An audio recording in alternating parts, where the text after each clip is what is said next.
My name is Kristen Henry. I am the host of the breakfast show on Mix 106.3. Is that okay? I am the entertainment reporter for Win. We'll just check my little mics. Is that all good? No. You would think that I would know how to handle myself around a mic, but unfortunately not. That all good? I can just yell anyway. So where was I? Oh, entertainment reporter for Win. I'm a columnist too. I write for Canberra and news.com.au and Mum and Mia. I think though the thing that I'm probably most proud of is that I am Miss Kristen. I teach dance to little boys and girls as my hobby, and that for me is something that I just love, like teaching especially these young girls to respect their body, to move their body, to be able to get up on stage and perform, something that, you know, was given to me as a gift when I was little. So something that I love to sort of pass on.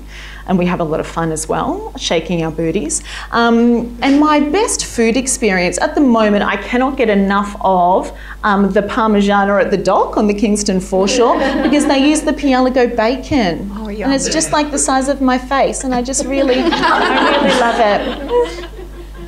Next. Hi, Kristen. Hi. It's so good to meet you. Oh, good. Hi, welcome. I'm Rosanne Brand. I'm a partner here at PwC in Canberra. I think, part of my story is I'm a stepmom. So I have 4 amazing young people that I'm really proud to be a stepmother to. And I actually see that as, one of my kind of central roles in life. I love sailing. Don't get to do it enough. And I guess in terms of the stuff that I love to do, one of the things I'm really passionate about is helping government with putting in place some really critical digital infrastructure for our country. So thinking about how we actually really enable our economy and get moving in terms of being able to transact and make business better for citizens, for businesses, for investors in our country. So that's something I'm deeply passionate about. And I'm also, I guess a lot of the work that I do is oriented towards social services. So I do a lot of work with Human Services, Department of Social Services, and more recently I've had the absolute privilege in working with Department of Veterans Affairs. And to me, when you can jump on a plane at the end of the day and send a text to one of your partners and say, I just feel so grateful for being able to do the work that I do, it's really quite powerful. Favourite food experience? I've just got back from an amazing holiday in Europe with my husband. Who hasn't? Yeah, I will say my favourite food experience was a happens chance to a gorgeous tapas bar in Lisbon. Oh, nice. How was it in London at the moment? Oh, there's the stoicism and the we will not be shaken that is clear, and there's still buzz, and that's not being beat, but the grief and sadness that came from the Grenfell Tower, and then their disbelief at what's happened with that man who decided to drive his car off the road. That's shaken, I think, the core of people. So there's this stoicism combined with a deep sadness and grief, which is what can you say? I know. Well, it's good to have you here. Oh, thank you. You literally just jumped off a plane, so thank you. Thank you. Holly, a little bit about you. Evening all. This is definitely the most unusual dating arrangement I've been in, but great to be here. Holly Ransom, for those of you who haven't met, quite a few familiar faces in the room, which is lovely to see. And thank you all for supporting Country to Canberra. Hannah, I couldn't be more proud of you and what you've built. It's just sensational. I run an organisation, a company called Emergent. We're a specialist consultancy firm. We work predominantly in change strategy and leadership development, and kind of 2 areas of focus, really, rapidly transforming organisations and intergenerational workforces are sort of our 2 main areas. Probably the stuff I'm most passionate around is the privilege of the work I get to do in the education sector in Australia. I really first jumped into that space when the Prime Minister gave me the privilege of leading the Youth Summit for the G20 back in 2014, and we tried to really ignite this global conversation around youth unemployment and how critical it is that we come up with pathways for young people to work, and we managed to bridge this dramatic skills mismatch we've got going on around the world. And it's still an area, I mean, Jennifer and I were having that chat tonight, that we really need to ramp up the intention and particularly the progress on. We've got a lot of conversation, but it feels a little bit like a broken record, unfortunately. If I was to name my favourite food experience, it's going to be a generic one. I've moved to Melbourne from Western Australia, and I feel like if you've managed to keep a restaurant or cafe open for more than 6 months in Melbourne, it's pretty well guaranteed it's going to be a good thing, because it's so competitive down there. I found out the other week that there are 10 coffee machines per block in Melbourne. That's how caffeine addicted they are in the CBD. So breakfast out, a brunch on a Sunday with friends in Melbourne, or my partner in Melbourne, would be my pick of the food experience. Beautiful. Welcome. Stephanie. Hi. So, hello everyone, I'm Stephanie Foster. I guess I was trying to think, what do I say first? So am I a public service tragic, which is probably my career problem? Or should I say that I'm an obsessive compulsive activity-aholic, which is kind of my personal problem. I used to think I was a workaholic until I realised that it didn't really matter what I was doing, as long as I was doing something, that I was pretty happy. So I love cooking and eating and drinking and travelling and learning languages and gardening and singing and playing the piano. And what I do most of the time actually is work, and try and squeeze in a little bit of all those other things when I can. The thing I'm most passionate about in the world is about social inclusion and about doing whatever I can to help everyone in the world, no matter what their sex or gender or belief system or religion, to achieve their full potential. And so I've really lucked out in my public service role in being part of the Public Service Commission, where our whole focus is on empowering and enabling the public service to be the best it possibly can for the benefit of Australia and Australians. Because I love food so much, it's really hard to talk about my favourite experience. Got to pick one, mate. So I'm tossing up between tripe and black truffle. Ooh, right. Cool. Good choices. Not together. Jennifer. Okay, I'm Jennifer Westacott. I'm most famous, I guess, for being the Chief Executive of the Business Council of Australia, which is the policy advocacy body for 130 of Australia's top companies. I also sit on the board of Wesfarmers, and I chair Mental Health Australia. Very diverse background. I was the first woman Secretary of Education in Victoria, ran the Housing Department in Victoria, New South Wales, etc., etc. What am I passionate about? Same as Stephanie, I'm passionate about people realising their potential, overcoming inequality in our society, and I've spent my lifetime, including in this job, to try and fight for people to have a better quality of life through a decent economy. The thing I'm most passionate about at the moment is my partner and I are running a literacy centre for very disadvantaged people, particularly asylum seekers who've been really excluded from our society, and it's great to see people, you know, who'd lost hope now being able to go off to TAFE, and teaching one of their kids to tap dance the other week, as I did, and seeing these people who came just feeling so miserable and so depressed, suddenly feeling a sense of dignity and purpose in life. In terms of food, I'm actually a really good cook. It's my only skill, actually. So I've become really good at cooking this fabulous salmon with this Thai salad and this mango salsa and this lime and wasabi mayonnaise and these common roast potatoes, and it's fantastic. I'm so looking forward to the second day. I'm free later. When are we coming? Oh, would you like to take any of these ladies out on a second date? Thoughts? Aren't they wonderful? Thank you for joining us, ladies. I think it's always interesting when you have these beautiful, successful women and you actually ask them to introduce themselves. What do you start with? You know, who are you and what are you most passionate about? I think that's always really interesting. For a night like tonight, when we're talking about pathways to power and we're talking about success, I think a great place to start is identifying what does power look like for us? What does success look like for us? Holly, what do you think? Great question, and two really big questions. And I think power I probably have a more general definition of, whereas one of the most profound things that's probably happened on my own journey is actually understanding how important it is you individualise this notion of success for yourself.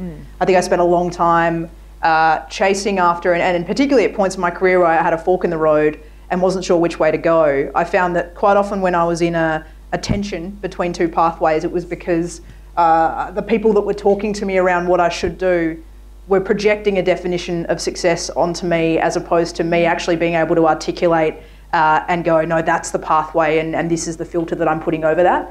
So for me, power is about the ability to, I guess, influence others and to influence a course of events. And I guess that the power that I resonate with is where that's done through trust, where that's done through gaining, I guess, people's faith in your ability to articulate on their behalf, and therefore, I guess you build a movement and you build that platform that comes from a genuine place of seeking to give rise to a positive outcome. And for me, I'm particularly passionate around power, resonating with a number of the people on the panel around how it is we improve the lives of those less fortunate in our community and give voice to people who don't have an adequate one within our current power structures. To take that piece on success a little bit further, an exercise I did, one of my mentors called me over at a point where I was in a real tension between where to go, and she said, I want you to put your arm out and say out loud, I'm comfortable with success. She proceeded to push my arm straight down. So I was holding it out like that and she pushed it straight down. She said, I want you to say I'm comfortable with failure. I put my arm out and I said that, and when she pushed, it stayed up. And that scared the life out of me, because there was no part of me that was okay with what had just happened. And she said, I understand that, you've got to go and unpack what's going on. And so I went and took myself on what I call a self-date, to continue the dating theme. And I sat down at a cafe and I put 60 seconds on the clock and I wrote my no holds barred definition of success. Because I think it's so easy to not let ourselves actually say things out loud that we truly want because we feel shame or guilt, or we're so often concerned about putting others first as opposed to thinking about what it is that truly makes our heart sing and we want to realise. And when I wrote that down, it was really clarifying, because it ultimately boiled down to 4 pillars of success. It was about having the ability to spend quality time with the people I love and care about and do everything I can to help support them in what they're doing. It was about having the privilege of getting to choose the work that I do and the people I work with, and having the privilege of doing work that will outlive me. And finally, it was about having the opportunity to grow, be challenged, and learn at the pace that I wanted to. And when I got clear on that definition of success, it helped clarify all the decisions I made from that point, because when I put that as the filter over the opportunities that were in front of me, it made the pathways really clear. So if you haven't tried, it's one of the hardest things I've ever done, sitting down and trying to define that for myself. That and your values are probably the 2 most clarifying exercises you can do in your life. But I can't encourage you enough, if you haven't sat down and taken that self-date, find a Canberra cafe and go do it. Stephanie, what does power look like for you? So Holly's used one of the words, and that's influence. And I think the other thing for me is impact. And when I was thinking about this whole concept of power, it reminded me when I was a graduate, in fact, of one of the senior men in the organisation commenting on how ambitious I was. And like, I was 21 years old. I didn't know what power or success or anything felt like. I was actually still getting pissed and falling off trams on St Kilda Road.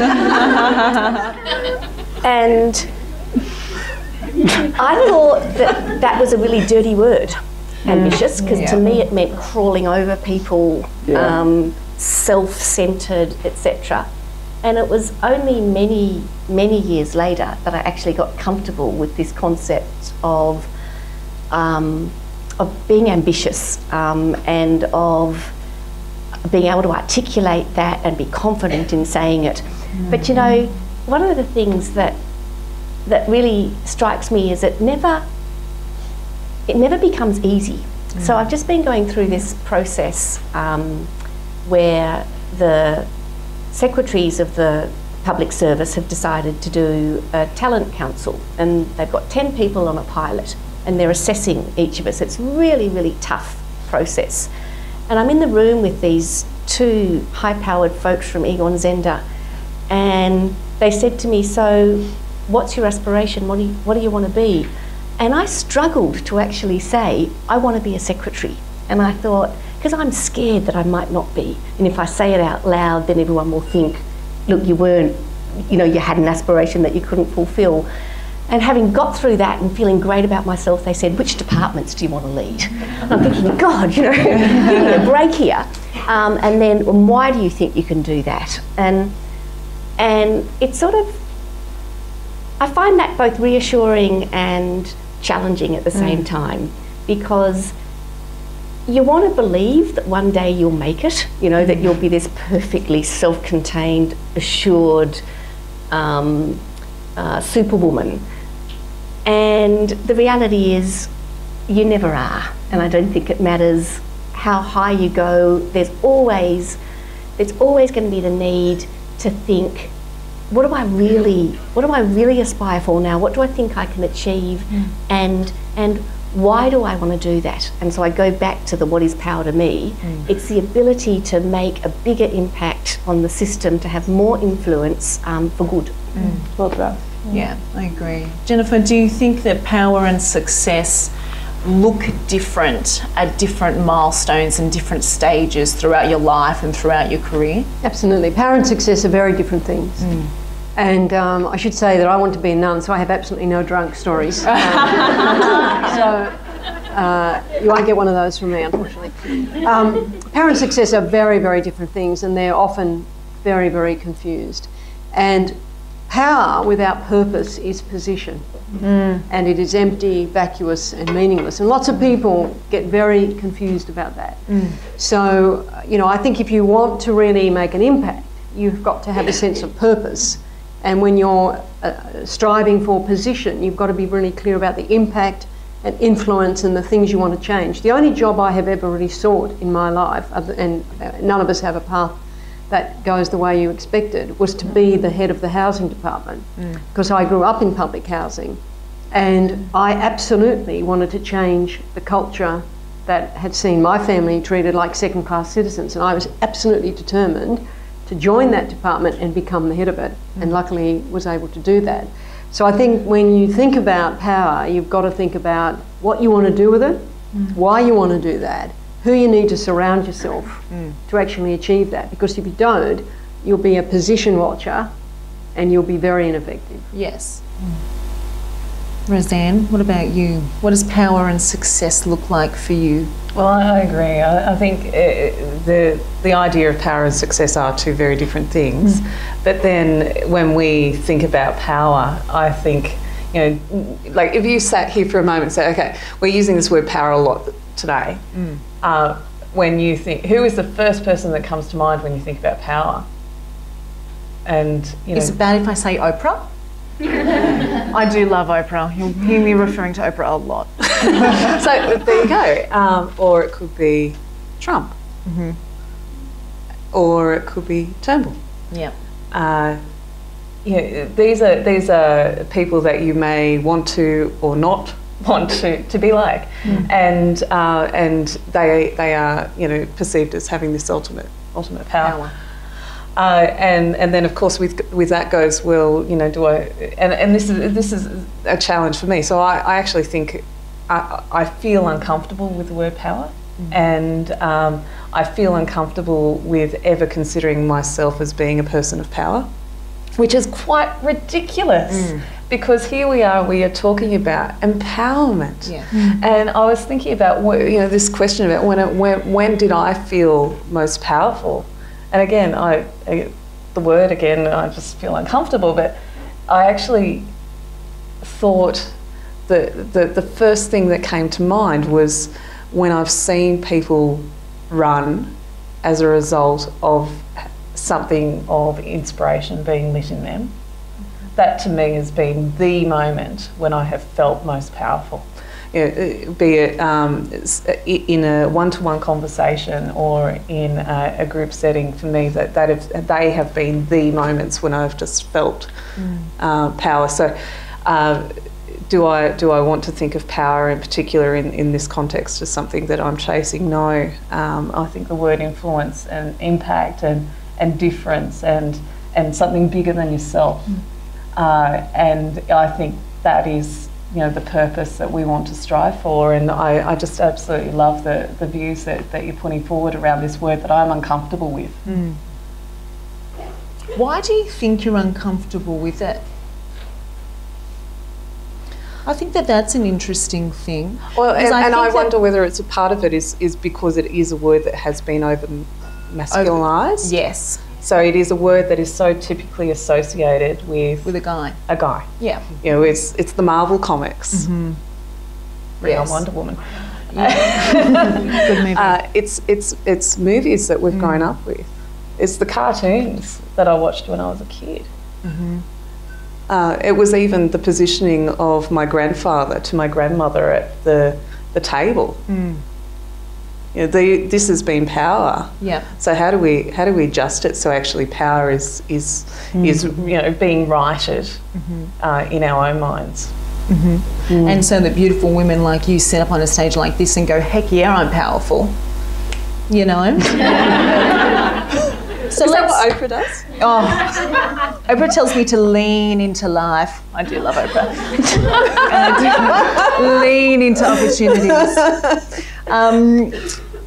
So let's, and I love that, you know, that moment that you felt most powerful. Let's mind that, ladies. Take us to a moment, a time, an action where you can identify that you had made a difference or that you might feel powerful. Jennifer.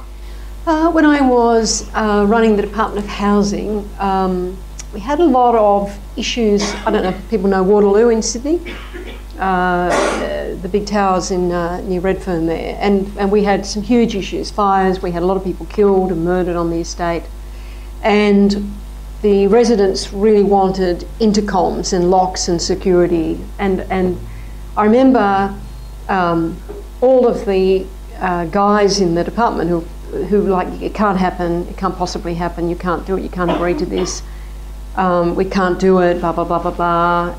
And then I just thought, bugger it. And I rang the minister myself. I mean, I obviously knew him pretty well.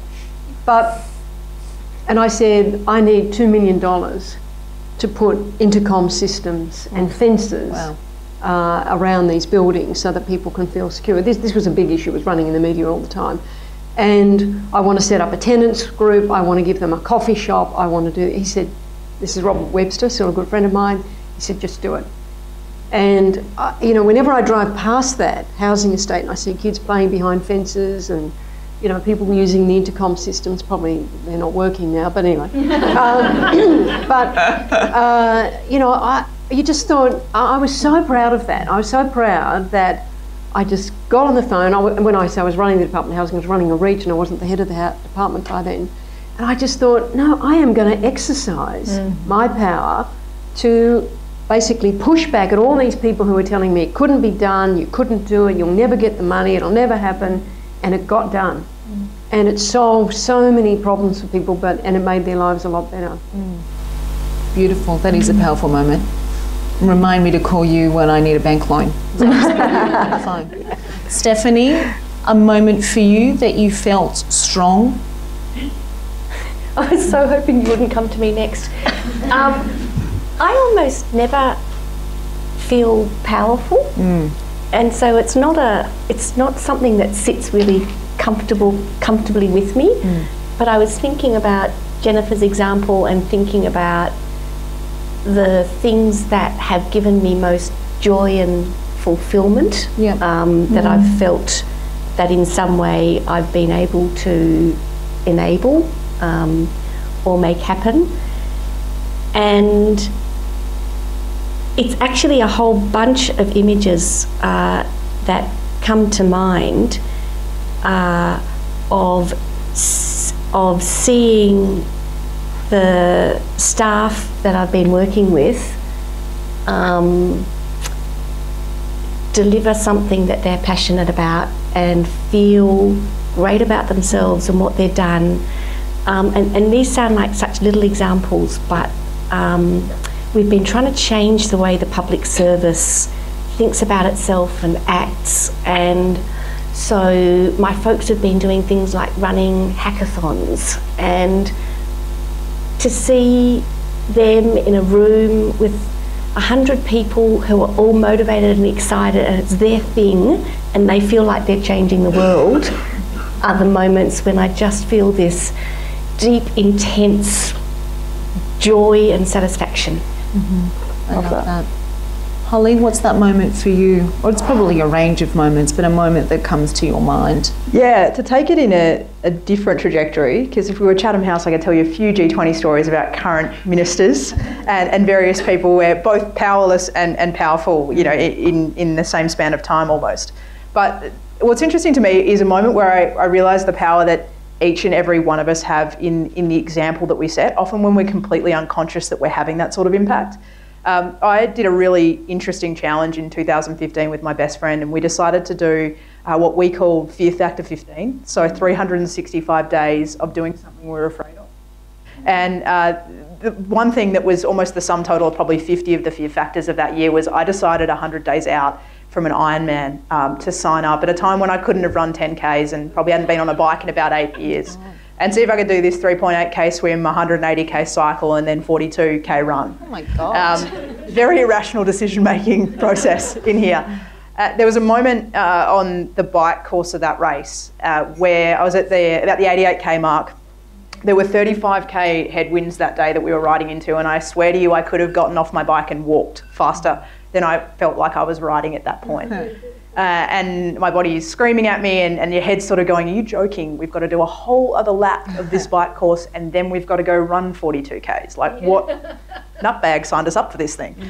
But if you know marathons and you know triathlons or anything of that nature, you'll know that wonderful salt-of-the-earth human beings line the streets all day with signs, cheering people on, motivating you, all those sorts of things. And as I was riding into Bustleton in WA to turn around the turn cone and go back out, there was this mum that was sitting on the front lawn with her two daughters. One of them looked about 13, one of them looked about 10. And as I rode past, the little one of the two yelled out, "Mum, Mum, look, it's a girl just like me." Oh my God. Oh my God. I can't even tell. I get goosebumps every time I talk about it. I can't even tell you in that moment the switch that flicked. And that realisation for me that I hadn't been conscious of at any point on the journey till that moment, of wow, that there was an ability for a young girl to see something in that made her think she could do something. And even though my body screamed for the remainder of that race, there was no way in hell that I was not going to cross that finishing line. And unfortunately, at 13 hours and 53 minutes, I did. But that moment for me was just such a powerful reminder of the example that we set every day when we push ourselves outside our comfort zone, when we make time for other people, just by doing what we do and giving our absolute best, the ripple effect that can create. And every time, it's similar to your point, every time I hear stories of that, how you've managed to reach someone, touch someone, make them believe they could do something bigger than they might have thought previously, that for me is the moment I feel most powerful. Yeah, I love that. Have you ever done an Ironman again? I did actually. I drank the Kool-Aid a little bit. So I decided to see if I could do it, if I'd actually trained properly. It was a bit of a hack job at 100 days out. Sounds pretty good to me. And I actually managed a top 10 finish last August racing in the United States, which was awesome. Yeah. Well done, mate. So last place to getting slightly better. That was good. Good girl. Incredible. Rosanne? Yeah, it's you know, just building on the sports theme. My husband's a runner, and in fact, last year he completed the North Pole Marathon. Whoa! Pretty incredible. But in particular, more than that, we had the absolute privilege of him being there with Rob de Castella and Adrian Dodson-Shaw, who was the first ever Indigenous man to go to the North Pole, and let alone finish a marathon there. It was just a really remarkable experience and an empowering experience in our family. But I was just reflecting on you know the words you were using in describing the running and that moment. When I hear my husband talking to my son about his runs, he's using words like "you're a machine." Don't you feel powerful when you're out there? Your body is doing this. Words that are actually quite strong and not emotional. And not emotional. And yet where we're using words about influence and seeing people flicking the switch. And I really wonder whether or not we will ever come together in thinking about these two concepts around it. Will we actually see the comfort, our comfort with those words? Will we ever embrace it, or are we always going to sit with the emotional. Yep.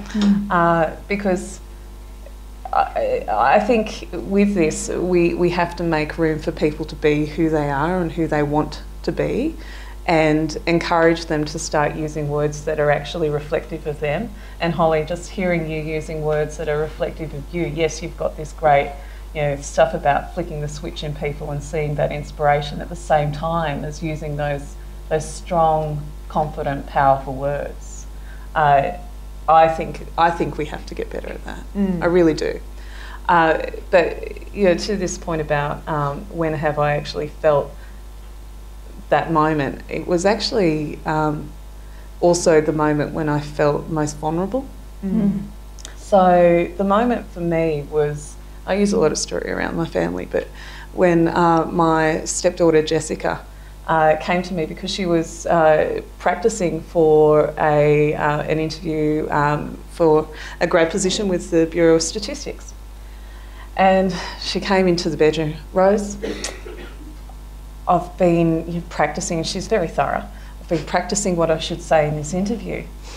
And I've decided on the answer to the question if they ask me who is my role model.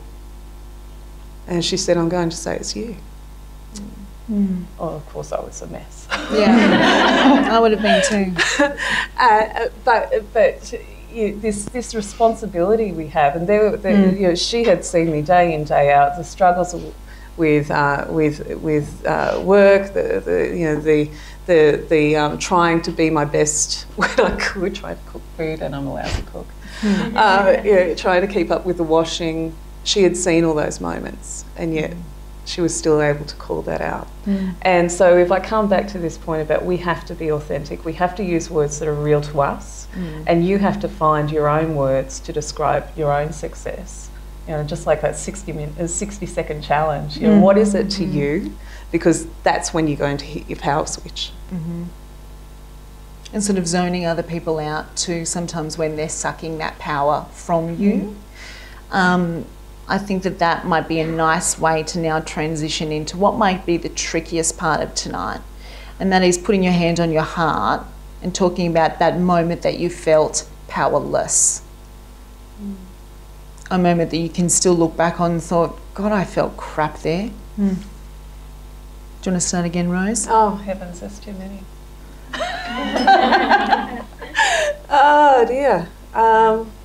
I've had one. I had one only just recently that made me feel really crappy. We're going through it. Hopefully this doesn't leave the room on. Who cares if it does? I basically, in one of my roles, I'm going through a bit of a transition at the moment, and I'm getting a new co-host for my breakfast show, and I felt like the Bachelorette over the last month or so, meeting all of these different men and having to demo with them, and sort of when it got to the end few, my management team brought me in and sort of said, you know, what do you think, who do you think? And I could feed back on, you know, the strengths or the opportunities for, you know, each of what would be the sound of the show. And an all-male management team, mind you. And they said, oh, thanks for your feedback. It's actually been really hard trying to find a really talented anchor, male anchor. You know, if we were replacing you, like, God, there's hundreds, but it's actually been quite hard. And so I had to take a moment where, and you know, obviously my mindset is, I'm a journalist by trade. I've sort of worked my way up into this hosting role, something that is so dear to me, and shining a light on different, you know, stories. Everybody's got a story, and everybody deserves to have that story told. And driving out to your house with icy cold cans of Coke, sure, I get that that's probably part of my role on commercial radio as well. But yeah, to sit with them and actually say, you know what, guys? In this moment, if you don't appreciate what I'm bringing to this role, and to this show, let's talk about my exit strategy. Should have seen their faces.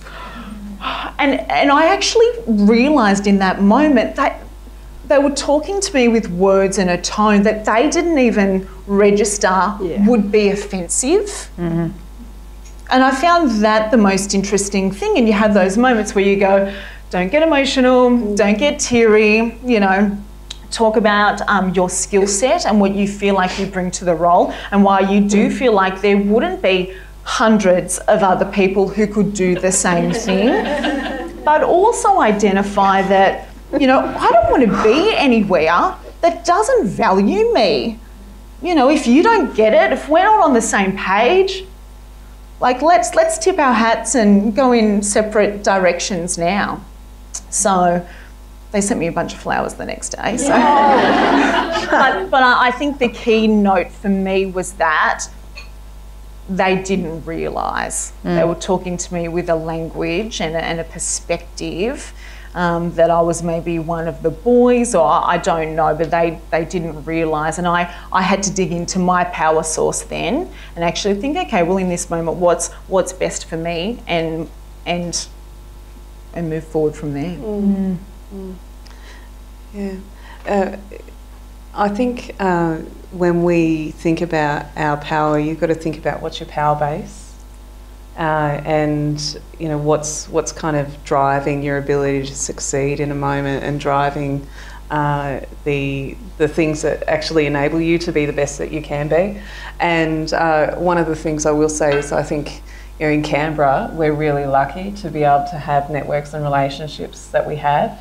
And, you know, this is, you know, one of the reasons why I think this organisation is so incredible, is that we're actually helping to help women build their power base. But I think to times in my career where I've actually felt not powerful, and one that comes to mind was when we picked up and left and went to London, because that's what you do. And of course you do it just as the GFC hits, and of course you land in London as the stock market is at its most lowest, don't you? Oh, and you take a family. Good time. Yeah, cracking decision. And I had to start from scratch. So the job that I had lined up unfortunately fell through. And so I had to start from scratch in London, a big, scary city, without the relationships that I had lent on through my career to that point, and needing to, you know, try and translate my experience into that market. And that was a real challenge.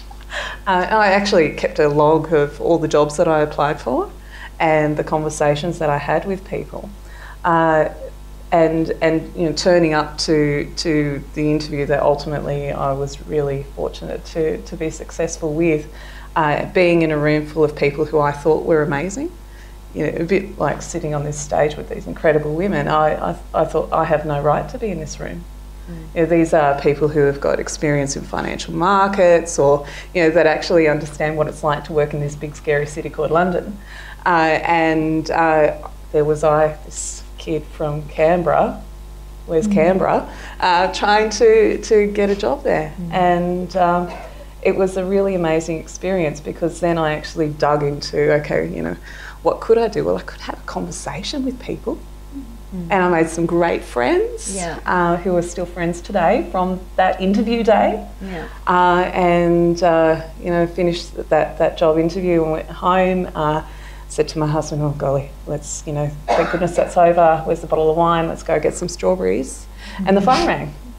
And the conversation went along the lines of, so how do you think it went? Oh, you know, great conversation, thanks very much.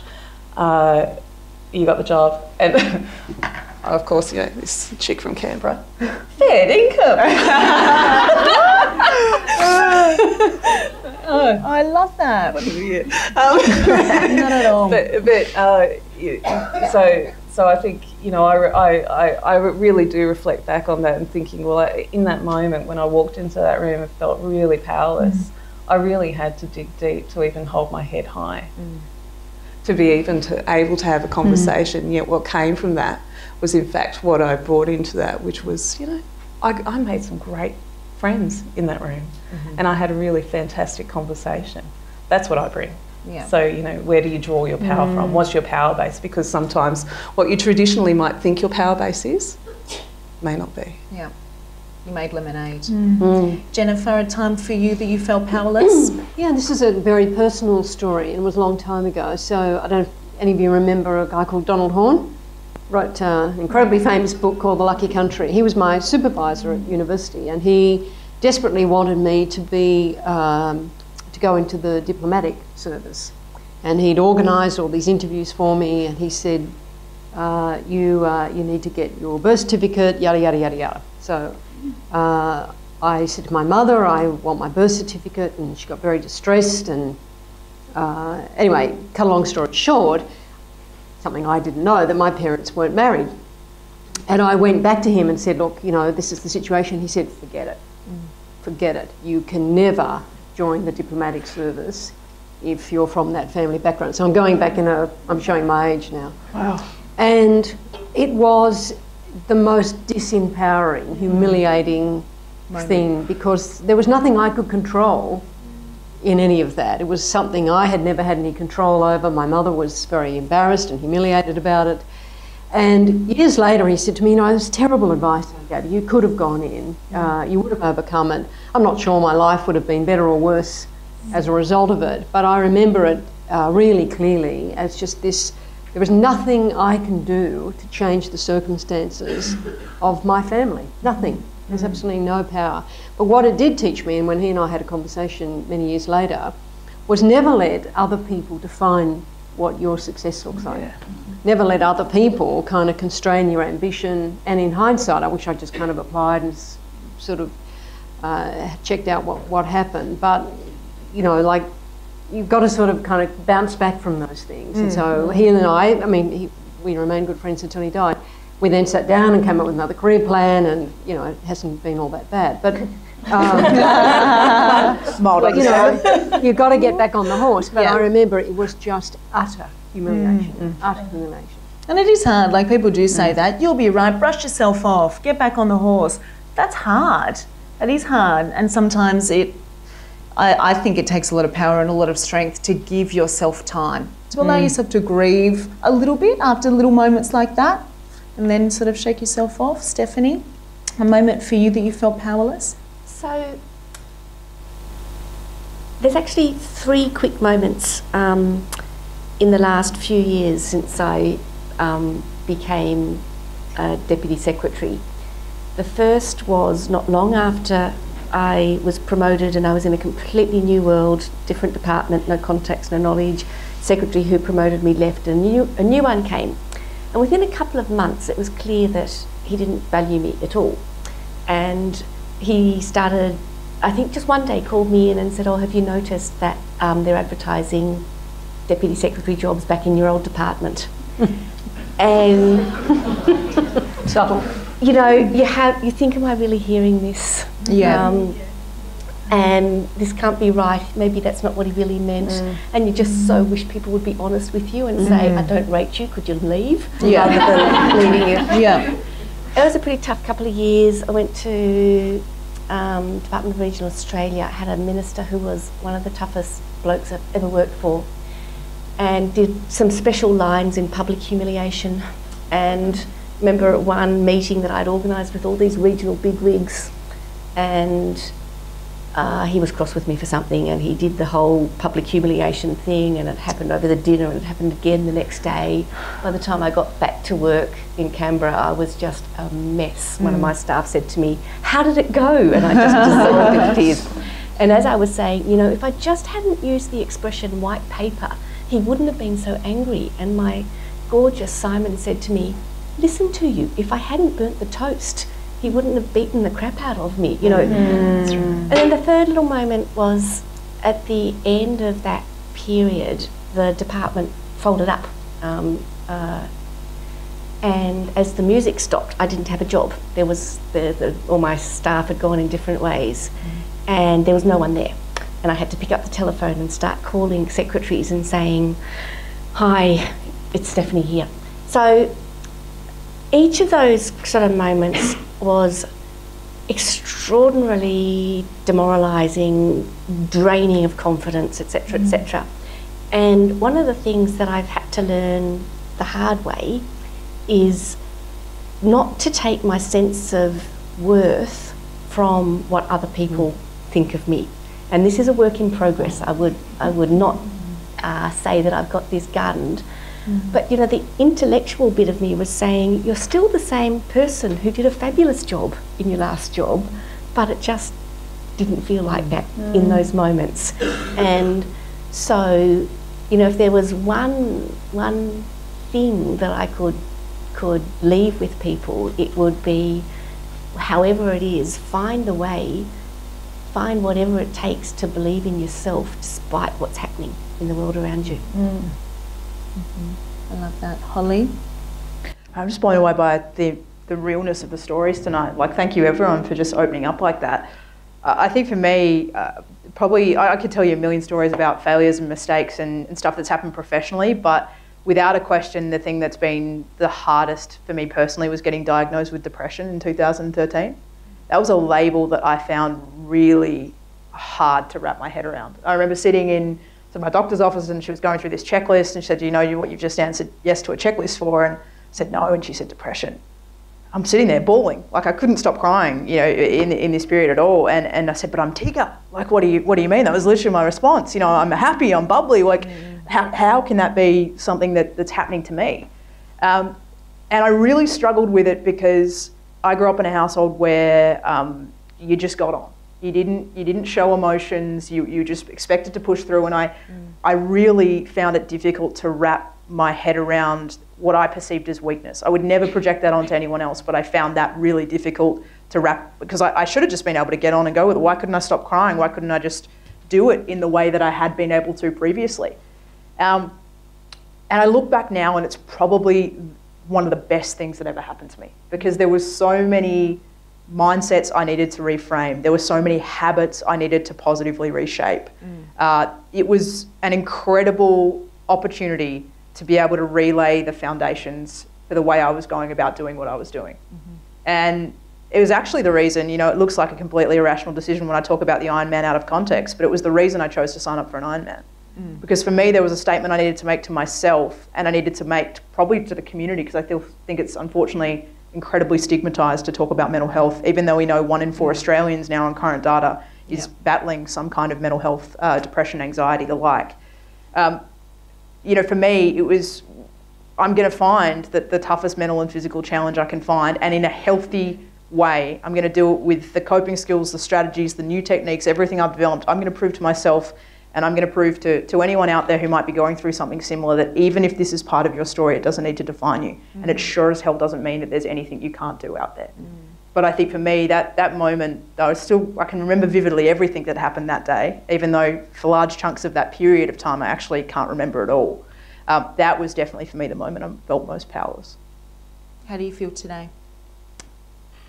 I feel incredibly strong. Like, I mean, one of the things I look back at, I feel very grateful, and I don't mean to in any way make light of anyone who might be in this. I had a very quick recovery out of depression, which I think is in part just the way that I go about tackling things when I need to tackle it, and also how wonderful the support crew that I had around me were, and the fact that I did choose to really invest the time in making sure I did it right this time, and I laid foundations in a really healthy and sustainable way. So I can say, hand on heart, that I can tell you the day that I came out in 2014 of that difficult period, and I can tell you that I haven't looked back since, which I'm probably, from a personal standpoint, if you ask me the thing I was most personally proud of, it'd be that. Yeah. Well done, honey. Thanks. Well done. More power to you. I am going to ask these ladies for a bit of a takeaway, you know. Oprah calls it her aha moment. But a takeaway, you know, for you guys, one thing to focus on, you know, as you get into your cars and drive away. But before we get there, I want to open up the floor. Ladies, thank you very much. I do have a really key question. I see a lot of ladies get into leadership ranks in organisations, and unfortunately we do have a lot of male-dominated industries, and you get to a point where you just go, I just can't be bothered. Like, it's so silly, it's so tough.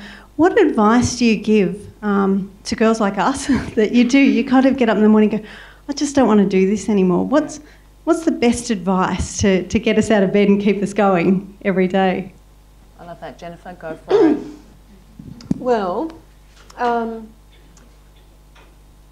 mean, organisations have to do something, and we can come back to that. What do you have to do? You have to be really good at stuff, and you may not like me saying that. But the reality is that you do. And if I think about the things that kind of propelled my career, it was things like taking a risk, moving. So, you know, I moved 3 or 4 times, did different jobs in different locations, taking the hardest project that was imaginable to mankind and doing it unbelievably well. And then you became famous for something. And then people could not look the other way when they were thinking about you for a job. And yeah, it is frustrating and it's incredibly hard, but no one is going to fix that problem for you other than you.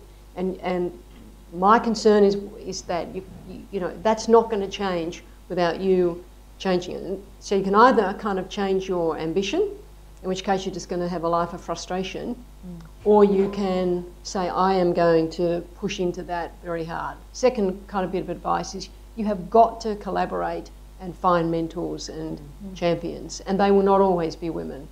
So if I think about the 3 best partnerships I had, 2 of them were with men. And they would, not in this kind of false mentoring way, which I think is, you know, anyway. You know, where, and I know that we're sitting in a building where there's probably a whole program of mentoring. And so I'm not saying those things, but natural mentors are always more powerful for you. And you have got to surround yourself with people who are going to help you. Not people who are going to get you the next job you got your eye on, but people who are going to help you kind of think about what you want to do and give you the hard advice, but also the people who are actually going to stand up for you when things go wrong. So that would be my kind of take on that. And no one likes to hear that advice, to do something really hard, to become famous at something, to push through the sort of stuff that Stephanie had to put up with. But you have to, because it will not get done around you. And you know, the blokes are, no disrespect, most of the, you know, the minister's point is absolutely right. You know, guys have never had this issue. They just say, yeah, I can do that. And of course they can't. Overwhelmingly. You know, so I used to, when I was a departmental head, you know, these guys would be working back till 9 o'clock at night, and they'd go, oh, I was working till 9 at night last night. And you'd say to yourself, well, not a single thing was produced. You know, 9 o'clock shift, and the women who had kids would leave at 5. Heaps of stuff would be on your desk for them to decide. Yeah. And you knew what they were doing was avoiding having to be home when the kids were getting fed. So, you know, you've got to just accept that there is a structural unfairness that we have to fix, but you can't turn it into a kind of victim thing. I like that. Did that answer your question? Who else? I've got one really quick thing to add. Oh, and good. That's if you're really clear about what you want, then it helps you power through those moments. Yep. So, you know, I wake up a lot of times thinking, today feels too hard, but I'm passionate about what I'm doing and I really want to do it. And so I think, well, what's the alternative? Do you want to stay home and garden? No. So just get up, girl, try a bit harder and power through that. Yeah, I think it's you know, one of the themes that you've clearly heard, I think, well, I've heard in the stories is about purpose and having a purpose beyond yourself that you can kind of attach that, okay, I'm going to just pull up my socks and get out the door. You know, for some people it's that I need to put food on the table and so I'm going out to provide. And for others, it's about, you know, changing the world. Whatever your purpose is outside of yourself, being focused on that. And to be honest, there is also a bit of, you know, harden up, buttercup. And you know, like these ladies, there are days when I just, I don't want to do this. But there has to be a point at which you say, actually, I will do this because I have a responsibility. And my responsibility is to the purpose, whatever that might be for yourself. For me, coming through the ranks here in PwC, I was really privileged to be one of the first female partners promoted from our ranks here in Canberra, and a real privilege. But for me, it was about pushing through, because I really want to make way for more and more women to be sitting at that partnership table with me, for being able to encourage more women to be driving through and making the difference and finding their own purpose and pathway. Whatever that is for you, you have to attach yourself to it. Can I add one other thing quickly? It's piggybacking a bit on what Jennifer said. I think mentors are so important, but the other thing I'd say is find your tribe. Find the other women or men, for that matter, who are in similar situations of trying to lead change in a challenging cultural environment, and band together. You know, have those be the people, and you circuit break for each other, and you get together and you share the war stories. And I remember Anna Bligh saying once, you know, she was talking about being Premier of Queensland, and sort of saying, people kept talking to me after the election where she came out of office and all those sorts of things, talking about the scars and talking about the wounds, and focusing on the difficulty and the challenge and the struggle and the aftermath. And she said, you know, I felt like I'd smashed through a wall and everyone was asking me to look at my grazes and my cuts and my bruises. And I'm going, hold on, turn around and look at the hole I just made in the wall. And awesome. You need people with that sort of mentality, I think, to wrap around and form a tribe. And I couldn't encourage, but hopefully you'll find them in the room tonight. I mean, it's a great collection of like-minded people where you might be able to start those sorts of conversations and those sorts of gatherings out of people that you connect with here. Talking about power and women having power, if we assume that we all have some kind of power and that we aspire to have more power or influence, what would you say is the biggest responsibility with, or who are you accountable to with having power, whatever form it might take? It's a great question. It is Yourself. a fantastic. Yourself. I was going to say yourself too. Absolutely, you're accountable to yourself. Can I add one other thing on that? We're accountable to the next generation. And I think about that a lot. I think about how important it is that we make sure at whatever point, sort of as custodians, we pass things over, that it's in a better situation. And I don't think we can say that right now. I really don't. I look at the state of the world and go, we've got a lot of work to do to change the game around for the next generation. So I agree absolutely from that personal integrity standpoint of, you know, have I lived my values? Have I done what I promised myself I was going to do in the manner I promised myself I'd do it? But also that accountability of the next generation. Just to pick up on Holly's point about values, though, because this is my thing about position versus purpose. If you're very clear about your values, then you can be accountable to yourself. If you're accountable to yourself for your CV, that you are not going to be really accountable. So if you've got a real clear sense of purpose and you've got a real clear sense of a set of values that are around integrity, then that self-accountability is hugely important. But it won't work if you haven't done that thinking about what do I stand for, what do I believe in, because it does become a kind of, I've ticked that off, I've ticked that off, I've ticked that off. Hi. Hi, I am one of these questions that I always think about nowadays. I, go in different groups and I socialise, and I can see that there is more advancement. We have Julia Gillard that was Prime Minister, and we have a lot of people such as yourself in entertainment, PwC, government and change that are really enforcing that you are the images. My question is, put simply, are there areas in your places, whether it's government or entertainment, where you feel like there is a lack of women in that diversity and there should be more change to make it better? Because I can see in countries where there are more gender inclusion, like in Scandinavian countries, Norway, Switzerland, Denmark, where they address these issues and life is better for them, but they're not as, westernized as most countries. Put simply, do you think there should be a change in a particular area in your area or a different area that can make Australia to be gender equal and therefore, leader in, women's rights? I don't know where I'm going to end it, but I hope you kind of go along those lines. Yeah. Rose, what do you think? So I'd like to expand that more broadly to just be inclusion. I think everywhere we look, there is room for us to do better to make sure that there is at least equal for people to achieve the potential that they have. I think about, say the welfare sector and in particular the intergenerational welfare dependence. You think about the need to do something there. You think about and I don't know if this is true. Maybe someone in the room can confirm this, but I heard that it may be that homosexual men are not able to give blood. Can anyone confirm correct. that? That's correct. Really? How's that for equality? Yeah, it's extraordinary. So there are things that we need to do as a society to give equal opportunity for people to be able to contribute the way that is right for them.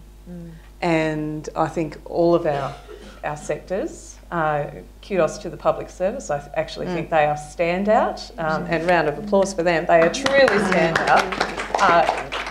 But they started this journey, 20 years ago, Stephanie? 1966. Yeah. And the result is there in their senior ranks, truly fantastic. And obviously getting better too.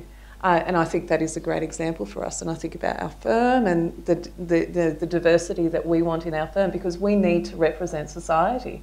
We need to be able to support society in solving tough problems. Well, the way we've got to do that is actually to have people who are representative of society, be it in gender, in sexual preference, in ability, in culture in particular. These are the things that we've got to be better at.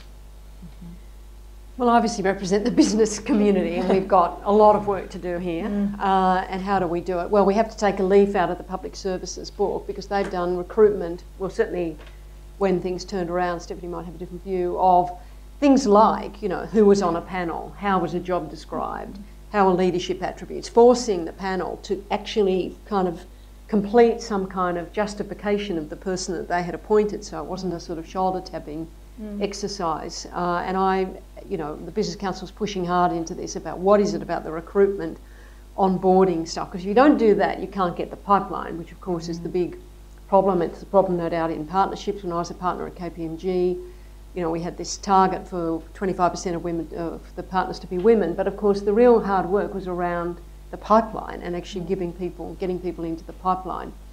And then, from that, I think we've got to do a tremendous amount of work about recruitment on boards, changing attitudes, making things merit and performance-based.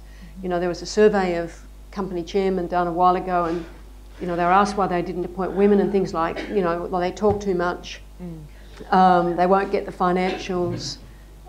You could not believe that survey when you heard it played back. You just thought, okay, I'm obviously in a parallel universe again.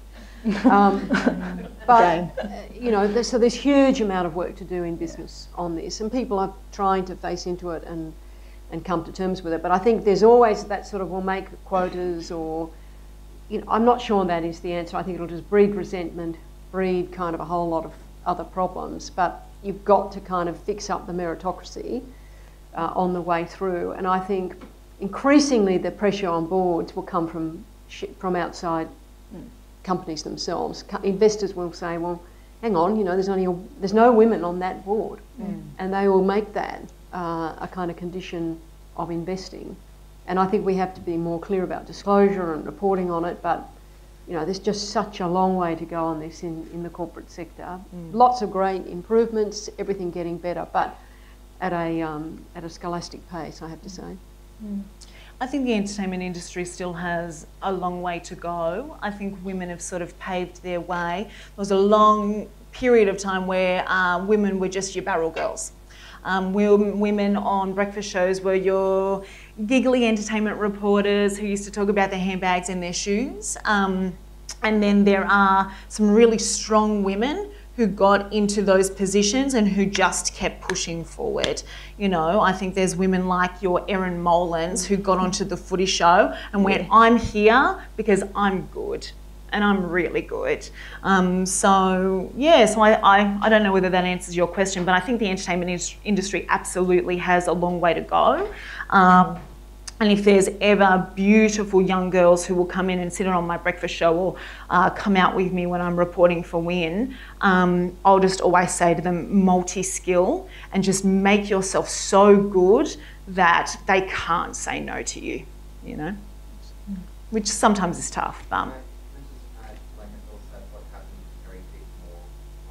subject when, like, I felt really bad what happened with Kerry Bickmore, because I am kind of like supporting her, her kind of, her wealth, Beans for brain cancer. Beans for brain cancer, so that's why I'm wearing a beanie, even though this is a business event. I mean, you have to kind of sympathise for women in entertainment, that it's really in a man's world, especially with my sister who is a vascular surgeon, and how that's predominantly a male's role, and how there can be stigma when women kind of stand up for what they believe in, and you know, you're supposed to be like, be quiet, you know, follow the rules, but if you don't stand up for what you believe in, then, you know, how is the business going to change? And as Jennifer said, if people see that that business is really not showing good ethics, not showing that there are more women, more representation, good qualities, then why should I invest in that? And I believe that that should be a policy.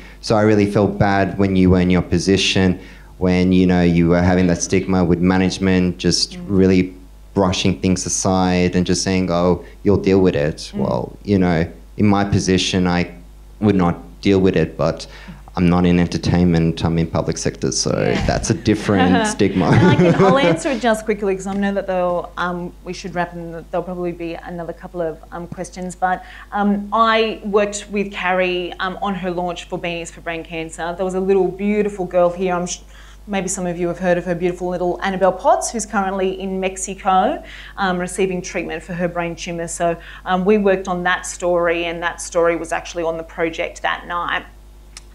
And you've just got these beautiful women who are doing their best, and they go out, and sometimes you broadcast to you know, an audience like this, and it did happen to just be a night where she was launching a particular fundraising cause, and that was the same day that somebody with a very similar cause was, you know, launching their cause, and it meant there was a clash. And you know, she's trying to raise money for brain cancer, and people are pulling her down because she should have looked in the diary and made sure that there wasn't really a clash. So I think, to draw on to a couple of the things that Holly just sort of said, you've just got to find your tribe. And you know what? Sometimes you can only be yourself and just do the best damn job that you can. And some people are going to go fantastic, and some people are going to go, oh, you should have looked in the diary. Well, both of those causes sold out. Both of those causes made a stack load of money. But, you know, that was something that she was really sad about. So, unfortunately, sometimes when you front media organisations like that or shows like that, sometimes you put yourself out there and you do have to take a little bit of heat, and sometimes your energy source, you just got to make sure that that's a big pool that you can dive into on days like that. Any more questions? How am I going for time, Hannah? I've got one more question. I've got a quick question just about the attitudes thing, because I actually had an interesting experience in Canberra the other day where I went out to dinner with my dad and his work friends. And he works in agriculture, and he works in a very male-dominated industry. And there was one other woman there, besides myself, at a table of probably 15 to 20. And she was down the other end, and I was up the other end with all the blokes. And I just found myself listening to them talk about all the crazy women in their department and the people that they work with. And I just was kind of like, not every woman can be crazy. Yeah. That doesn't make sense that every woman that's in your office is just nuts, you know? And I just got really frustrated, and I guess, you know, that wasn't really a place for me to say anything about it. Then you'd be the crazy woman. Exactly, then I would be one of the crazy women, and that's just how it goes, the hysteria thing. And yeah, I just don't really know how to approach those kinds of issues with the whole attitude thing, and I just find it so frustrating. And I was wondering if you guys have encountered that, and how you think we can overcome that, I guess, in particularly male-dominated industries, but even in female-dominated ones. There's always the crazy woman stereotype, and I'm kind of sick of it. Yeah. First of all, get some new friends, I think. What do you think, girls? Steph? So, you know what that's reminding me of? 100 years ago, I was at a dinner party, and someone started telling an Aboriginal joke, and it was in the days when that was pretty commonplace. And I remember thinking, I've got a moral choice here. I can make myself incredibly unpopular, or I can go home and feel ashamed of myself. And I remember taking a deep breath and saying, I'm sorry, but that's not okay. And the whole room stopped and everyone looked at me like I was a pariah. And I ended up walking out, leaving the dinner party and crying all the way home, feeling, you know, it was just this wave of hostility towards me. But it's, you know, in a very little sense, it's one of the things that I'm really proud of. And I think that as hard as it is, even when it's your dad and all his mates, finding a way to say that's not okay is all of our responsibility, and it's the only way we'll change the world. Because if every time we accept behaviour that's not okay, it's just perpetuating that little bit longer. What do you think, Holly? I was just going, I don't think I could top that. I thought that was so eloquently put and so wonderfully done, and I love hearing that you did that. And I think it's really interesting watching these dialogues and jokes and watching almost people that are struggling to keep pace with the rest of the community. And even we've seen this a lot of the political discourse, you know, wearing the Until We All Belong ring for marriage equality. I think probably Peter Dutton and versus Joyce at the helm of Qantas is a great recent example of sort of some figures in conversations going, really? Is that how you think? Wow, that's fascinating. And it's interesting to see sort of, obviously people responding to Jennifer's point, to shareholders, to customers, to people who are saying, no, the conversation's over here now and you're back there and that's not okay. And I think it is important you find a way to vocalise it. As someone who worked in mining industry, the banking industry and the legal industry growing up and sort of was typically in that male-dominated environment, if you're not able to start there sometimes in those conversations, and I understand that the difficulty when you're one of 20 at the table and dad's the one that's inviting you, then I think it's also the ability to make sure the conversation isn't indulged, to cut it off, even if you're not going to call it, to cut it off and pivot it somewhere else. And I would often as well have the stories and the examples and the leaders I'd pivot to that were women that were doing amazing things. Oh yeah, but how amazing was it that, you know, so-and-so led that incredible project last month and really pulled it off against the odds. And find those things where you can subtly make the point, because it doesn't take too much nuance there to work out what you just did. Yeah, you're talking about all these crazy, well, let me talk about all the amazing women in this industry. And I've met a few in the ag sector, particularly in the cotton industry, who are absolute game changers. So try and find those stories and examples as well. And give that feedback to your dad if you haven't had that conversation already. That's a really interesting conversation to say, I felt this way. I was an invitee of yours, they're your mates. How would you have wanted me to respond? Because I don't think it's acceptable that that was the tone of the conversation. And I'd love when you're in conversations like that in the future, Dad, that you could be the person that says that. I'd be interested to hear his response too. Yeah. Because I think the response, you know, obviously just using the imagination would probably be, oh, it was just a joke. It was just funny. And I think, good. Cool. Good girl. Good on you. I was actually in country to Canberra in the first year that it happened, so he knows my position on it. And he did do the whole thing. Oh, it was just a joke. It was just a joke. But I think he kind of got it because my essay to country to Canberra was jokes are stupid. Like, don't make them. That's awesome. So Hannah, he knows my viewpoint. But you've got your next look at what you catalysed. That's awesome. Yeah. Last questions, guys. Anyone else? I was just going to add to that. You know, you come across. Hold on, the mic's coming so we can all hear you. I'm sure everyone in the room has had that moment where you feel like you're in a position where you either say something or you don't. And it happened to me the other day at work, and I'm sure it's happened to so many people, where I was watching Senate estimates as part of my role. And pardon? She's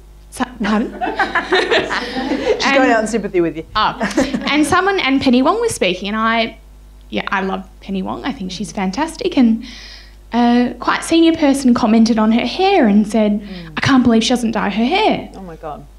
And I said, really? You can't believe that? And he said, no. And I said, oh, I actually find that really offensive. And he said, oh, okay.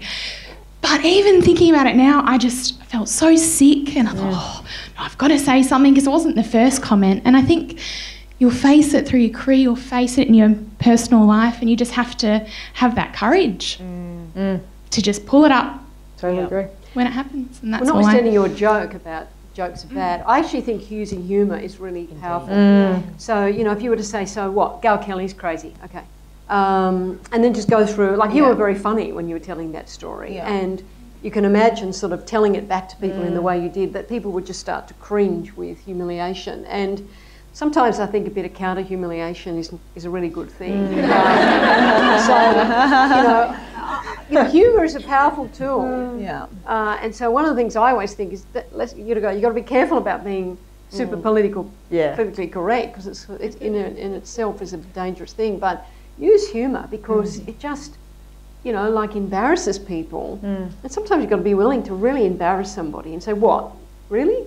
And then say to them, look at your own hair. Well, what? Let's just let's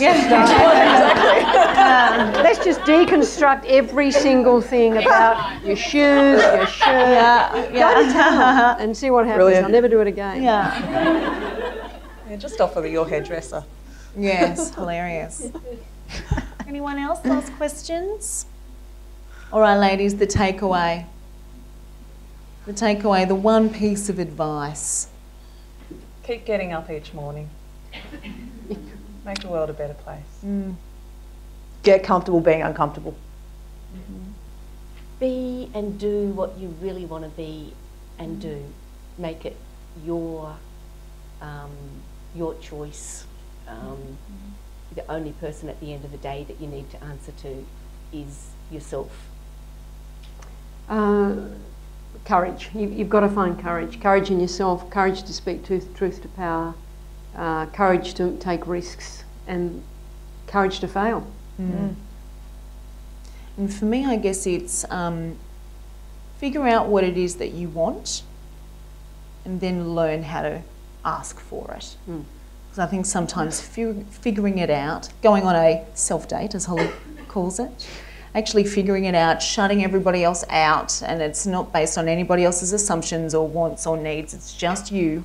What is it that you want? And then learn how to ask for it. Please put your hands together for our panel.